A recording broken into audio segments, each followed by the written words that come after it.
I brought my daughter to the hospital for her next round of chemo when the doctor stopped us and said, "Your child never had cancer." I glanced over at my daughter, who was clearly weak, bald, and thin after months of treatment, and told the new oncologist she had to be wrong. She turned her computer screen toward me. No tumors, no cancer cells, nothing. Not in today's scans or any previous test from the last 6 months. I felt the floor drop out from under me. That's impossible, and look at her, and she's dying. The doctor frowned at the files. Your original doctor is on leave and these records are incomplete, but there's never been a single cancer marker. What medications is she taking? My daughter spoke up in her small voice. Just vitamins. The doctor shook her head.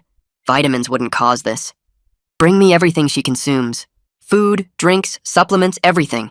I'm running extensive toxicology panels. She scribbled her number on a piece of paper. Call me the second anything seems off. I left the hospital shaking as I looked at my little girl. If she doesn't have cancer, why was my daughter dying? I tore apart our medicine cabinet that night and brought everything to the doctor in 2 grocery bags. The tests revealed nothing unusual in the bottles themselves. But my daughter's blood work was showing mysterious toxin levels that shouldn't be there. So I started bringing in samples of meals we had at home. I was desperate. While waiting for more test results, I found myself scrolling through my wife's social media page, where she posted heartfelt videos of my daughter's journey to recovery. I was always thankful for the support she gave, especially the fundraising page that helped us a lot over the months. I continued scrolling through the comments, hoping the support would help keep my mind off of things when I noticed something strange. One person, a man named Dale, kept commenting on every single post with the same horrible messages. "Don't donate! This is a scam! Don't trust her!" And I thought, what kind of twisted person would do this on a cancer fundraising page? In my anger, I clicked on the profile. I sent him a message asking, "Dude, what's the big deal? Why are you leaving comments like this on my wife and child's page?" He responded almost instantly. "Your wife? Meet me tomorrow, at the McDonald's with the playground. Don't let her know." I went to the fast food restaurant alone and found Dale in the corner, staring out the window with hollow eyes. "Your daughter doesn't have cancer, does she?" he asked before I could even sit down in front of him. "How did you know?" "Because my Tommy never had it either." Then he pulled out his phone and showed me a picture of him, his son, and my wife, all smiling at the hospital. After Tommy died, I couldn't function. I was destroyed, but something kept bothering me about how fast everything happened at the end. So I paid for a private toxicology screening on some of his belongings I'd kept. Hair from his brush, baby teeth he'd lost during treatment. His hands were shaking. He was poisoned. And I found out too late. Before I could ask more questions, my phone rang. It was the doctor. I played the call on speaker. "Hello?" The toxicology results came back. "Your daughter has methotrexate and arsenic in her system. She's being systematically poisoned. We've cross-referenced it with everything you gave us, and we found traces in the cereal. Sir, please bring your daughter back to the hospital as soon as possible for treatment." Dale slammed his fist on the table when she hung up. "I knew it! I've been trying to warn people, but everyone thinks I'm just a grieving father who's lost his mind." He began tearing up. "She's a nurse, worked in pediatric oncology for 5 years before we met. She knew exactly what doses would cause the cancer symptoms." He leaned forward. "You need to catch her in the act. Set up cameras, document everything, get a video of her doing it. Without proof, she'll get away with it again, just like she did with Tommy." I rushed home and set up a hidden camera in the kitchen that streamed to my phone. The next morning, I pretended to leave for work, but parked down the street instead. I watched the feed as my wife poured cereal into my daughter's favorite bowl, then reached into the back of the cabinet and pulled out a prescription bottle hidden in a pack of sugar. She opened it carefully and crushed 2 white pills with a spoon before sprinkling it over the cereal and mixing it in with milk. "Breakfast is ready, sweetheart," she called out in her sing-song voice. I ran back to the house and burst through the door just as my daughter was lifting the first spoonful to her mouth. I knocked the bowl from her hands and it shattered on the floor. My wife stared at me, and I watched her realize I knew. That's when the kitchen door slammed open. Dale stood there pointing a gun at my wife. "Hello, Susan," Dale said. Her eyes widened. "Dale? How did you find me? I've been waiting so long for this." I stepped forward. "Dale, we have the video now. Let the police handle this." He shook his head. "They didn't believe me when Tommy died." "They won't believe you either. She's too smart." My wife pulled my daughter in front of her. "You won't shoot me in front of a child."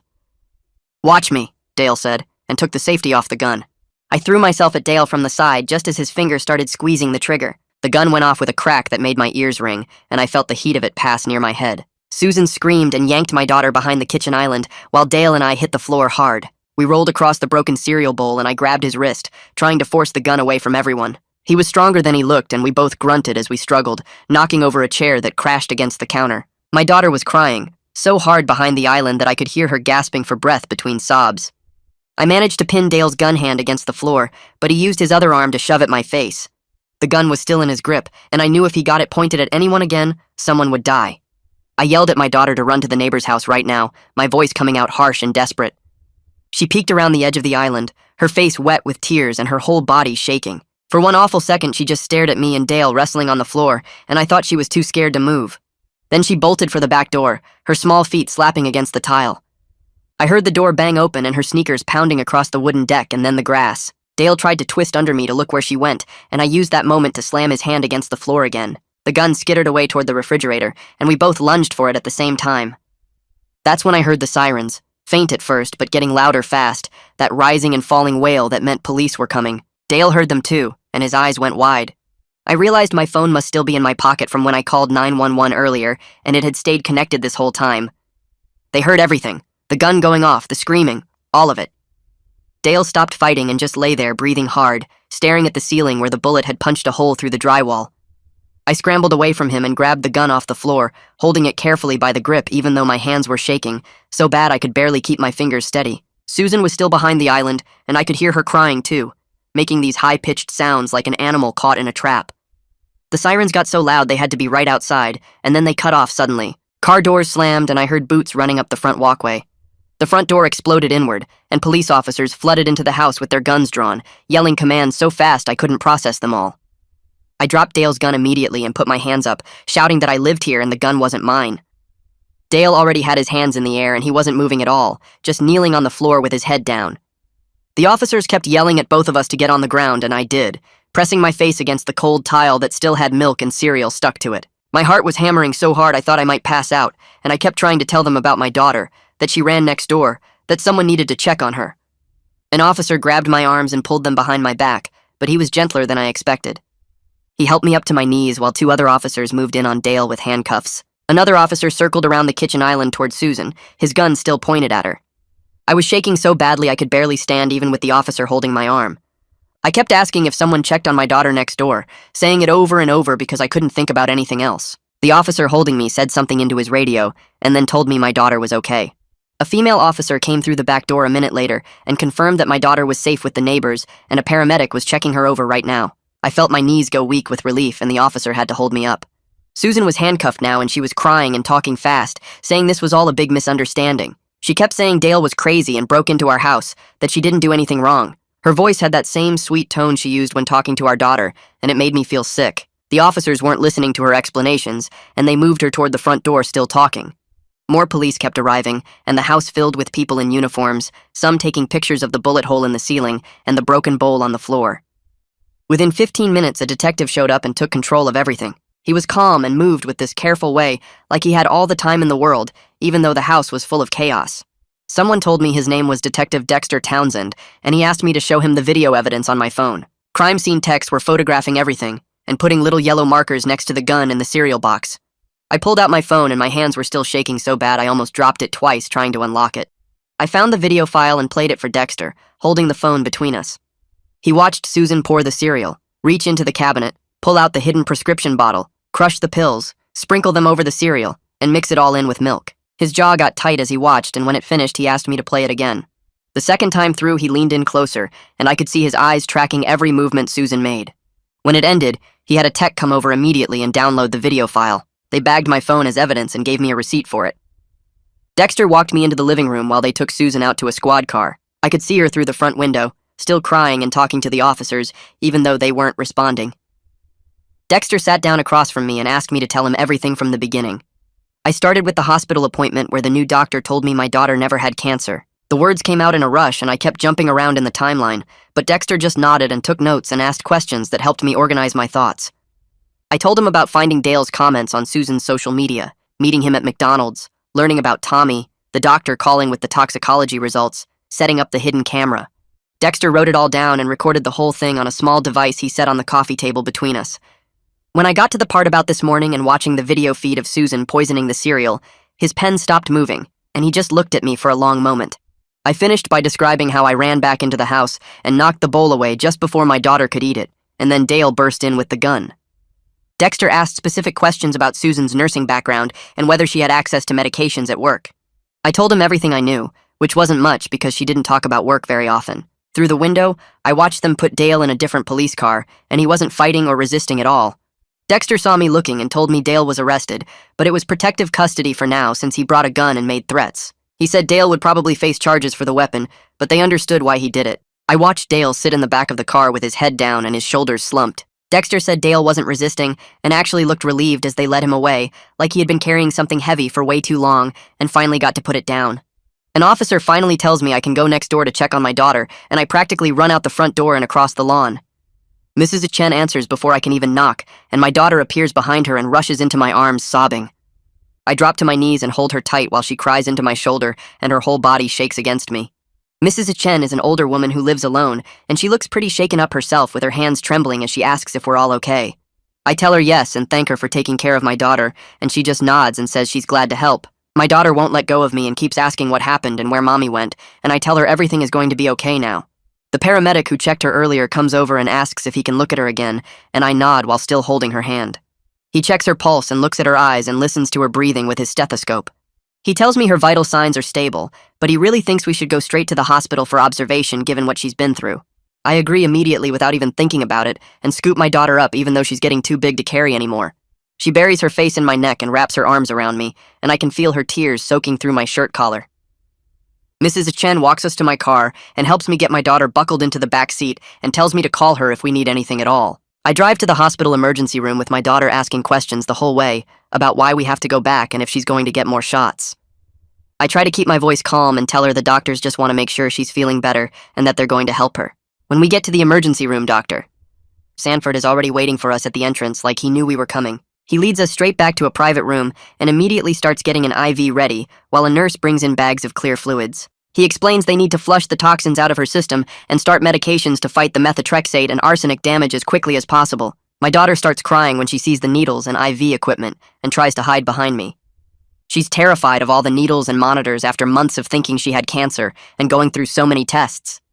She keeps asking where Mommy is and why this is happening, and I don't know what to tell her yet. I can't just say that her mother was poisoning her because she's only 7 years old, and how do you explain something like that to a child? So I just hold her hand tight and promise she's going to feel better soon and that the doctors are going to take good care of her. Dr. Sanford is patient and gentle as he gets the IV started, and my daughter squeezes my hand so hard it hurts, but I don't pull away. The nurse hooks up the monitors and my daughter flinches every time one of them beeps or makes a sound. A woman in professional clothes comes into the room and introduces herself as Catherine Bishop from the hospital social work department. She asks if she can speak with me privately for a moment, and I look at my daughter who is finally starting to calm down a little. Catherine pulls me aside just outside the room where I can still see my daughter through the window. She explains that CPS has been notified about the situation and will be involved going forward. Her voice is gentle but firm when she tells me this is standard procedure when a child has been deliberately harmed by a parent. I feel my stomach drop because I know this means more interviews and investigations and people questioning everything. Catherine must see the look on my face because she quickly adds that this is to protect my daughter and make sure she's safe. She says a caseworker will come by tomorrow to talk to both of us and assess the situation. I nod and tell her I understand even though my head is spinning with everything that's happening. Back in the room, a nurse hands me a clipboard with consent forms for emergency treatment, and I try to focus on reading them. The words blur together as I try to process everything that just happened in the last 2 hours. My hands are shaking so badly that when I try to sign my name, it looks like a child's scribble all crooked and messy. Catherine notices and comes over to steady the clipboard for me so I can finish signing. She takes the forms and tells me she'll be checking in regularly and to let her know if we need anything. My daughter is lying in the hospital bed now with the IV in her arm, and she looks so small and scared. I pull a chair right up next to her bed and hold her other hand and tell her I'm not going anywhere. That evening, Detective Dexter comes back to the hospital to take a formal statement from me. He's carrying evidence bags, and I can see the cereal box and the prescription bottle inside them through the clear plastic. He found them in our kitchen cabinet exactly where Susan kept them hidden behind the sugar. Dexter sets up a small recording device on the table and asks me to start from the beginning and tell him everything. I walk him through the entire timeline, starting with the new oncologist's appointment, where she told me my daughter never had cancer. The words come out in a rush and I keep jumping around in the story, but Dexter just nods and takes notes. He asks me to slow down and go through it step by step, so I back up and start over. I tell him about the toxicology results and meeting Dale at McDonald's and learning about Tommy. I describe setting up the hidden camera and watching the video feed this morning of Susan crushing pills into the cereal. Dexter records everything and asks detailed questions about Susan's nursing background and whether she had access to medications at work. I tell him she worked in pediatric oncology for 5 years before we met, and that she knew exactly what drugs would cause cancer symptoms. He writes that down and asks more questions about how long the symptoms had been going on and what doctors we saw. When I finish, Dexter tells me Susan is being held without bail on attempted murder charges. The words hit me hard, even though I knew this was coming. He says Dale is in custody on weapons charges, but he's cooperating fully with the investigation. Dexter explains that the DA will want to meet with me tomorrow to discuss the case and what comes next. He says they have strong evidence with the video and the physical evidence and Dale's testimony about Tommy. I ask him what happens now, and he tells me to focus on my daughter's recovery and that they'll handle the legal side. Before he leaves, he gives me his card again and tells me to call him directly if I remember anything else or if anything seems off. That night, I try to sleep in the chair next to my daughter's hospital bed, but I keep jerking awake every time a monitor beeps. My daughter is restless and feverish from the treatment and keeps moving around under the blankets. I get up every few minutes to check on her and make sure she's still breathing. The nurses come in regularly to check her vital signs and adjust the IV, and each time they do, my daughter wakes up confused and scared. Around 3 in the morning, she finally falls into a deeper sleep, and I watch her chest rise and fall in the dim light from the monitors. I can't stop thinking about how close we came to losing her and how I didn't see what Susan was doing right in front of me for months. The morning sun wakes me up through the hospital room blinds, and I realize I slept maybe 2 hours total. A woman in a gray suit knocks on the doorframe and introduces herself as Priscilla Robertson from Child Protective Services. She pulls a chair next to mine and sets a folder on her lap while explaining she needs to interview me about what happened and make sure my daughter will be safe going forward. I nod, and she starts asking questions about our home life and Susan's behavior and how long the symptoms had been going on.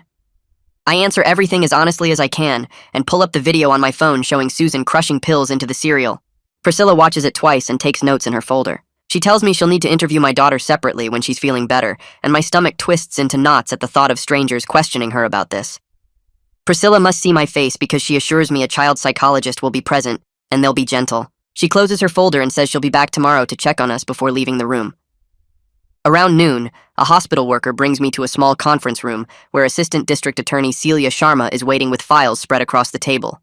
She's younger than I expected with sharp eyes, and she gets right to business laying out all the evidence they have so far. She explains that Susan's nursing background actually strengthens their case because it proves she knew exactly what she was doing and planned it carefully. Celia asks if I knew about Dale and his son Tommy before all this happened. I explain how I found Dale through the angry comments he kept leaving on Susan's fundraising page and how we met at McDonald's where he told me about Tommy being poisoned too.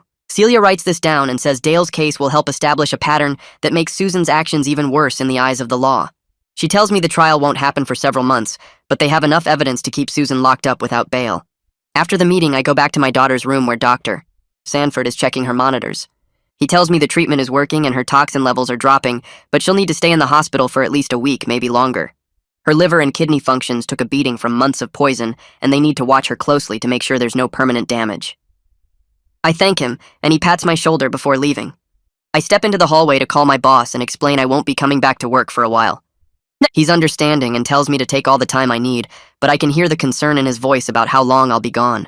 Money was already tight before all this, and now I have no idea how we'll pay the medical bills that keep piling up. I hang up and go back into the room where my daughter is starting to wake up. She looks around confused and asks where Mommy is. My chest feels heavy as I sit on the edge of her bed and try to figure out how to tell a child that her mother was slowly killing her. I explain as gently as I can that Mommy was making her sick, and that's why she has to stay in the hospital to get better. She stares at me with wide eyes full of confusion and something that looks like betrayal. She shakes her head and says, Mommy takes care of her and loves her and would never hurt her. I don't push it or argue because I know this is too much for her to understand right now. I just hold her while she cries and rocks back and forth asking for her mommy over and over. A nurse comes in to check on us but backs out quietly when she sees my daughter sobbing. It takes almost an hour before she finally exhausts herself and falls back asleep with tears still wet on her cheeks. My phone rings later that afternoon, and it's Detective Dexter calling with an update. He tells me they executed a search warrant on our house this morning and found more evidence that makes him sick to his stomach. Susan kept a journal hidden in the bedroom closet where she documented every symptom my daughter showed and how she adjusted the poison doses based on the results. They also found a second stash of medications hidden inside a box of tampons in the bathroom cabinet. Dexter's voice sounds disgusted as he describes reading Susan's notes about calculating the perfect amount to keep my daughter sick, but not kill her outright. He says they've sent everything to the forensic toxicologist for analysis, and he'll call me when they have more information. I thank him and hang up feeling nauseous at the thought of Susan writing down her plans like some kind of sick experiment. The next day, Dexter calls again to tell me the toxicologist Lucius Pendleton finished examining all the evidence. Lucius confirmed that the dosing pattern matches classic Munchausen by proxy, where a caregiver makes someone sick to get attention and sympathy. He found that Susan knew exactly what she was doing and carefully calibrated the poisoning to mimic cancer symptoms without killing my daughter too quickly. Lucius will testify at trial about how Susan used her medical knowledge to cause maximum suffering while maintaining plausible deniability for months. Dexter says this evidence combined with the video and Dale's testimony about Tommy makes their case extremely strong. I sit in the hospital chair after the call ends and watch my daughter sleep peacefully for the first time in months, and I can't stop thinking about how close we came to losing her forever. I sit in the hospital chair after the call ends and watch my daughter sleep peacefully for the first time in months, and I can't stop thinking about how close we came to losing her forever. 2 days later, my phone rings while I'm helping my daughter eat lunch in her hospital room. It's Dexter calling to tell me that someone from Dale's attorney's office wants to pass along a message. Dale wants to apologize for bringing the gun and putting my daughter in danger during the confrontation. I grip the phone harder and tell Dexter I'm not ready to talk to Dale yet because I'm still angry about how close he came to making everything worse. What if the gun had gone off differently? What if my daughter had been hit? What if everything had ended right there in our kitchen? Dexter says he understands and will let the attorney know, then asks how my daughter is doing. I tell him she's eating better today and the doctors are pleased with her progress. After we hang up, I look at my daughter picking at her mashed potatoes and realize I need to focus on her recovery instead of my anger at Dale. The next afternoon, Priscilla returns with a woman she introduces as Autumn Townsend, a child psychologist who works with CPS on cases involving trauma. Autumn has kind eyes and a gentle voice as she explains she needs to interview my daughter privately to assess her mental state and understanding of what happened. I don't want to leave my daughter alone, but Priscilla assures me this is standard procedure and necessary for the case. A nurse leads me to a waiting area down the hall where I pace back and forth checking my watch every few minutes. The interview takes over an hour, and I wear a path in the linoleum floor walking from one end of the hallway to the other. Other families pass by giving me sympathetic looks, but I barely notice them because all I can think about is what my daughter is telling Autumn and whether she's scared or confused or blaming herself somehow.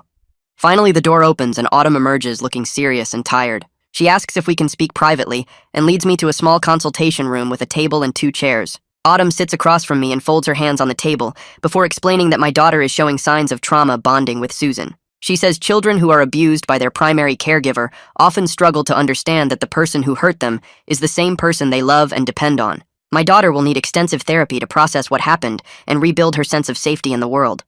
Autumn recommends weekly sessions for at least 6 months and possibly longer, depending on how my daughter responds to treatment. I ask if my daughter will be okay eventually, and Autumn says most children can recover with proper support, but the journey will take time and patience. Later that week, Catherine finds me in the hospital cafeteria, staring at a cup of coffee I haven't touched. She sits down across from me and pulls out a folder full of paperwork, explaining that she wants to help me apply for emergency financial assistance and crime victim compensation. The medical bills are already piling up, and I have no idea how I'm going to pay for everything on top of regular expenses. Catherine walks me through each form patiently, showing me where to sign and what documentation I need to provide. She assures me there are resources available for families in situations like ours, and that I shouldn't hesitate to ask for help. I'm overwhelmed by all the forms and legal language, but I fill them out as best I can while Catherine explains what each section means.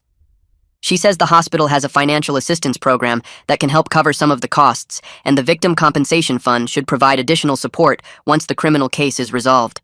That evening, my phone rings with a number I don't recognize from out of state. I answer and hear Susan's mother on the other end, her voice shaking as she tells me she just found out about the arrest. She says there must be some mistake because her daughter would never hurt anyone, especially not her own child.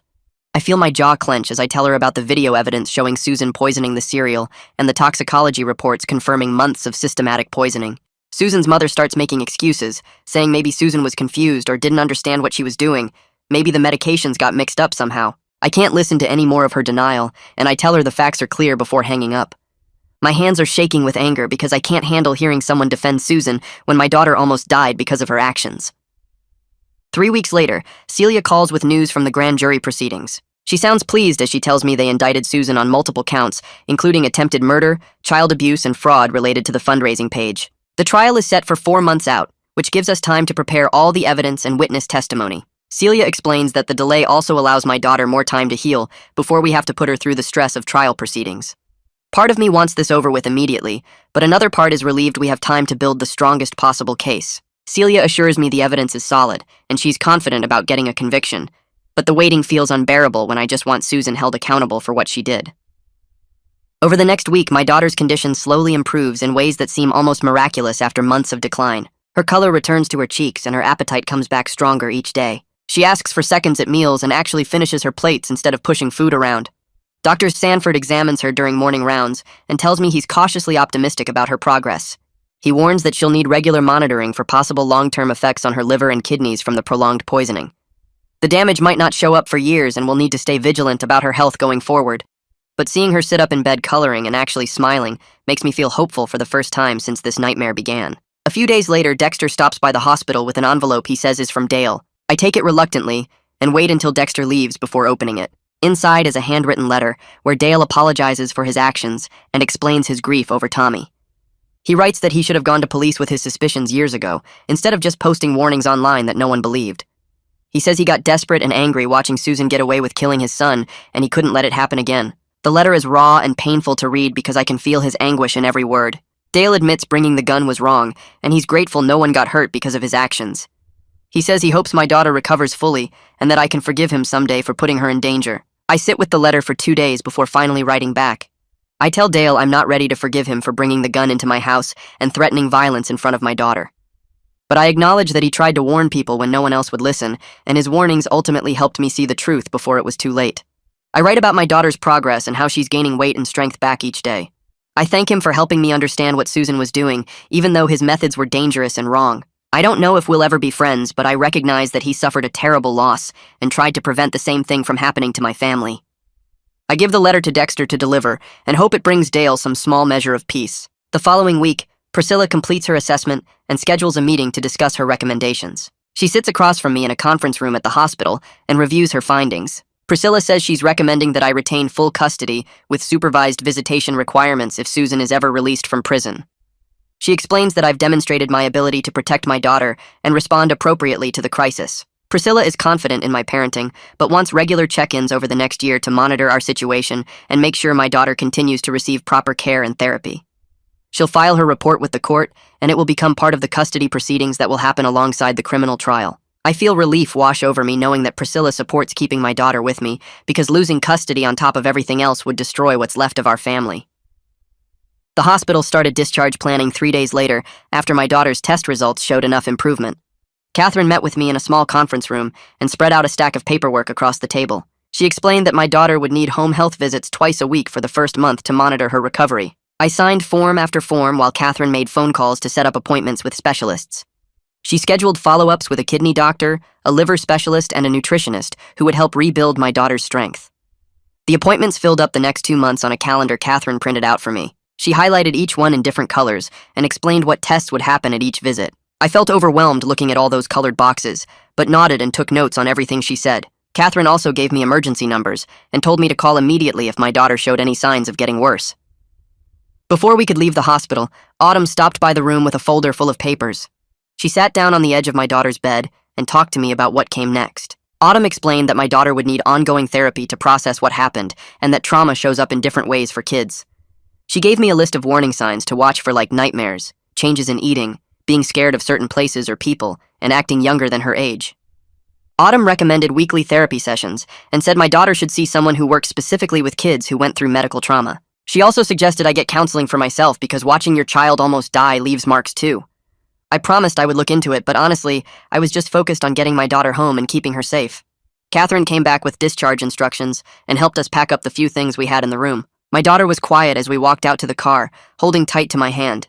The drive home felt strange after spending so much time at the hospital. When we pulled into the driveway, I noticed the front door looked normal, but my hands shook putting the key in the lock. Inside, everything was clean. Too clean. The crime scene people had removed all the broken glass and wiped down the kitchen. But when I looked up, I could see the bullet hole in the ceiling right above where Dale had been standing. My daughter saw it too and stopped walking. I tried to block her view, but she had already seen it and her face went pale. I told her we didn't have to stay here long and started thinking about how fast I could find us a new place. This house had too many bad memories now. Every room reminded me of what Susan did and how close we came to losing everything. I decided right then that we needed to move as soon as possible. My daughter followed me from room to room as I checked to make sure everything was okay. She wouldn't let me out of her sight, not even for a second. When I went to the bathroom, she stood outside the door. When I went to get something from my bedroom, she came with me. At dinner time, I made simple pasta, but she stared at her plate without eating. She asked if the food was safe, and I realized she was scared I might poison her too. I had to show her every ingredient, let her watch me open each package, and let her see me cook everything. Even then, she only ate a few bites. The next morning, Dexter called while I was making breakfast. He told me that Susan's old employer at the pediatric ward finally got back to him with information. They confirmed Susan was asked to resign 3 years ago after concerns came up about her behavior with patients. Dexter said the hospital wouldn't give him details at first, but eventually admitted there were complaints from other nurses about Susan spending too much time with certain sick kids. Nothing was formally documented or reported to any authorities. They just let her quietly leave. I felt anger burn through me as Dexter talked. The hospital let her walk away instead of investigating what she was doing. If they had looked into it, they might have figured out what happened to Tommy. They might have stopped her before she got to my daughter. Dexter said they were looking into whether the hospital could be held responsible, but his main focus was building the criminal case against Susan. He told me not to contact the hospital directly because it could mess up the investigation.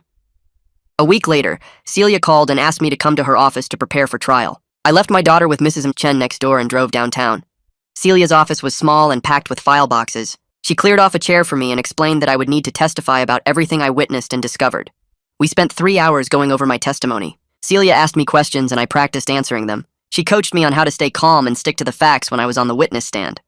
She warned me that Susan's lawyer would try to make me seem unreliable or confused. We practiced over and over until I could tell the story without getting too emotional. Celia said the video evidence was strong, but my testimony would help the jury understand the full picture of what Susan did. That same week, Dexter stopped by to tell me Dale had accepted a plea deal. Dale got probation and mandatory counseling in exchange for testifying against Susan.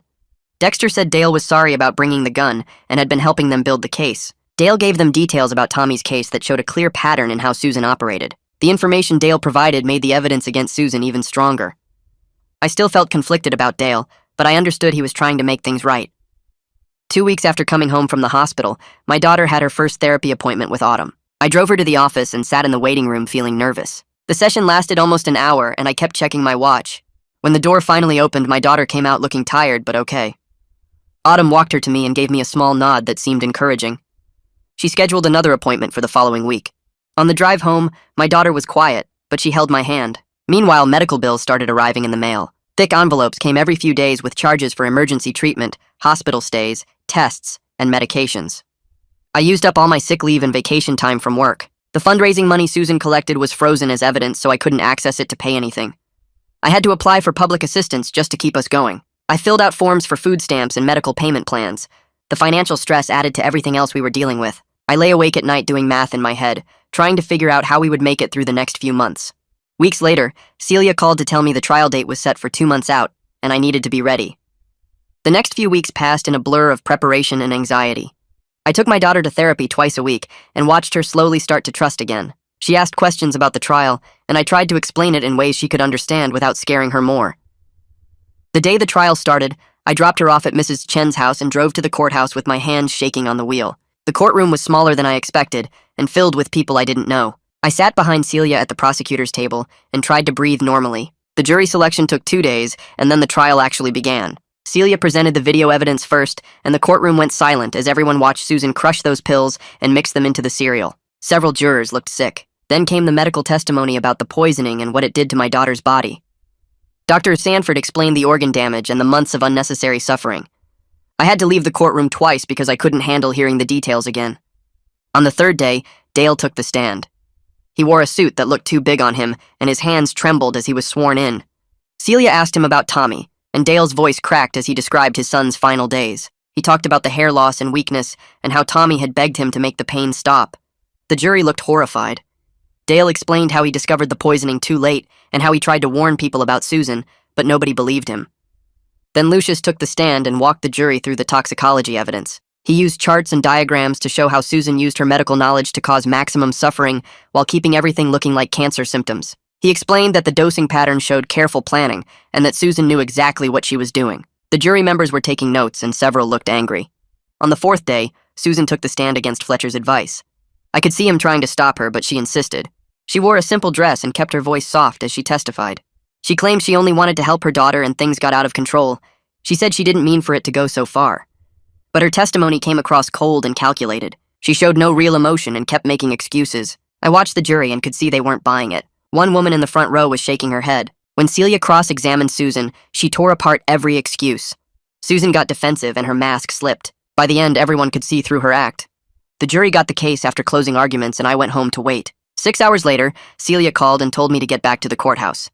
The jury had reached a verdict. I drove back with my stomach in knots.